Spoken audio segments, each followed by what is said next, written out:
যে সেফটি প্রোটোকলের কথা আমরা অনেক দিন ধরেই বলছিলাম, সেটা আমরা একটা তৈরি করার চেষ্টা করব। আমরা চেষ্টা করব এই নিয়ে আর্টিস্ট ফোরামের সঙ্গে এক প্রস্তুত আমাদের আলোচনা হয়েছে। আশা করি আমরা খুব শিগগিরই চ্যানেল, প্রডিউসার, এখানে কেউ বাধা নয়, বাট একটা লিয়াজোর প্রবলেম হচ্ছিল। আশা রাখি এই সময় আমাদের সবাইকে সংঘবদ্ধ হয়ে, একত্রিত হয়ে একটা সেফটি প্রোটোকল তৈরি করতে হবে। শুধু সমুদ্র কেন, যারা পাহাড়ে শুটিং করতে যায় বা কখনো গঙ্গায়, যেমন গঙ্গা একটা শুটিং, সেই গঙ্গা শুটিংয়ের সময় যে এখন হচ্ছে না, গঙ্গার উপরে শুটিং হচ্ছে, সেই গঙ্গা শুটিংয়ের সময়ও যে সেফটি প্রোটোকলগুলো আমাদের মেনটেন করতে হবে, সেটা অবশ্যই আমরা তৈরি করব। যতক্ষণ না আমরা রুল করতে পারছি, একটা ম্যান্ডেটরি করতে পারছি যে সেফটি ক্লজ যে কোনো চুক্তিতে থাকতে হবে, সে কলাকুশলী হোক বা আর্টিস্ট হোক, ততক্ষণ আমরা এই অ্যাক্সিডেন্টগুলো অন্তত মানে কিছুটা হলেও অ্যাভয়েড করা যাবে। কারণ যেই মুহূর্তে সেফটি ক্লজটা থাকবে তখন আরও সতর্কভাবে আমরা তার ব্যবস্থাটা নেব প্রোডাকশনের তরফ থেকে। বা হয়তো কোনো পারমিশন সেভাবে পায়নি, আজকে যেখানে হয়তো রাহুলের এই দুর্ঘটনাটা ঘটলো সেখানে হয়তো বিচটা ফাঁকা ছিল, সে ফাঁকা দেখে ওখানে ওরা শুটিং করছে, কিন্তু একবারও ভাবিনি যে বিচটা ফাঁকা ছিল কেন। ফাঁকা তখনই তাকে থাকে যখন সেই জায়গাটা নিরাপদ নয়।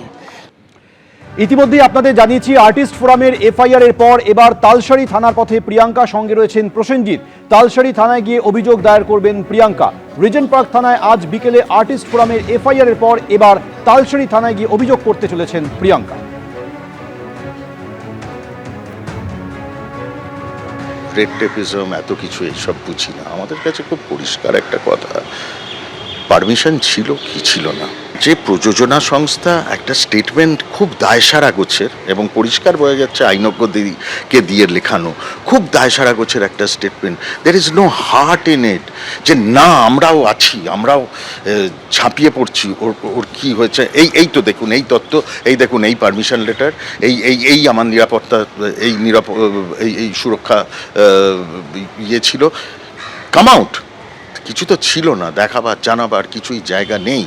তো তাহলে দায়টা তো নিতে হবে, এবং সেই দায়টা জন্যই কালকের মিছিল।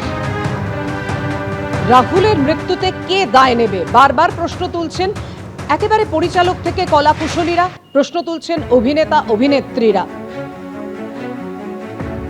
পথে নামতে আমরা বাধ্য হলাম যে এই যে কি এক্স্যাক্টলি ঘটেছিল, কিভাবে ঘটেছিল, কে দায়ী, সেটা জানার জন্যই এই প্রতিবাদ মিছিল। এই যে 3 রকম ভার্জন শোনা যাচ্ছে, এই হয়েছিল সেই হয়েছিল, আমরা ভীষণই দুঃখিত। আমার মনে হয় সবাই এবং সাধারণ মানুষও ভীষণ দুঃখিত এই সিচুয়েশনটা নিয়ে।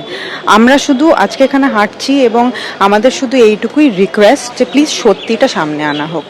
আসলে প্রকৃতভাবে কি হয়েছে সেইটার একটা স্বচ্ছ বিচার, একটা পূর্ণ তদন্ত, এই বিচারই চাইছি। এবিপি আনন্দ, এগিয়ে থাকে, এগিয়ে রাখে।